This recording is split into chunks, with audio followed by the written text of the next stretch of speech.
The news of George Floyd's murder shocked and saddened me, as it did Americans across the United States and our friends around the world. It is particularly devastating because the pain stretches beyond this tragedy.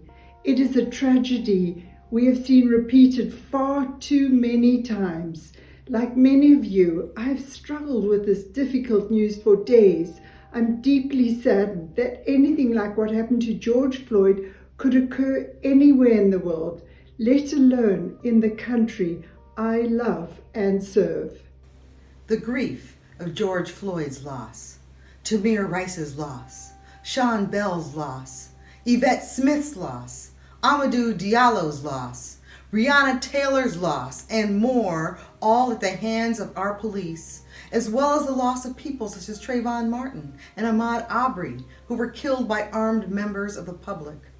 This grief weighs heavily on our U.S. mission, our nation, and our friends.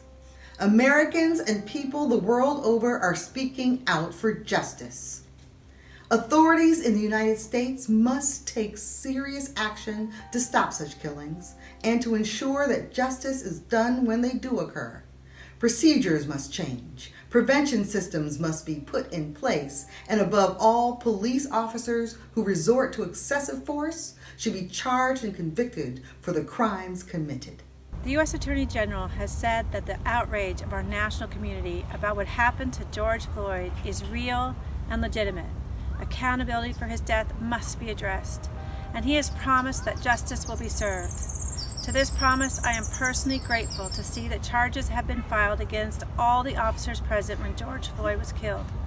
But we know that this is not enough.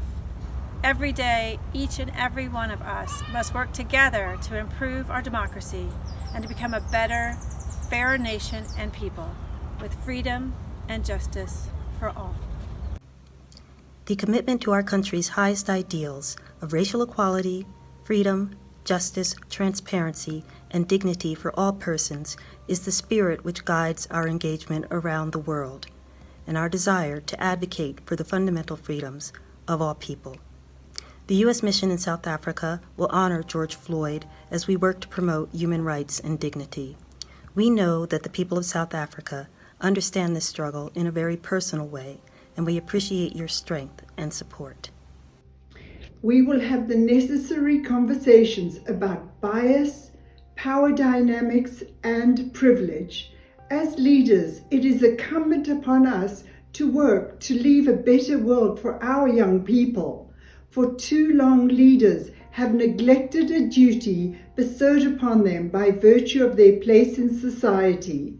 We can no longer leave it to the youth to resolve historic injustices that repeatedly return in painful and unacceptable ways. Our task is to foster human dignity and world peace for all. I call on our friends to join me and the U.S. mission as we work together with the South African people to make the world we leave our children better than the one we inhabit today.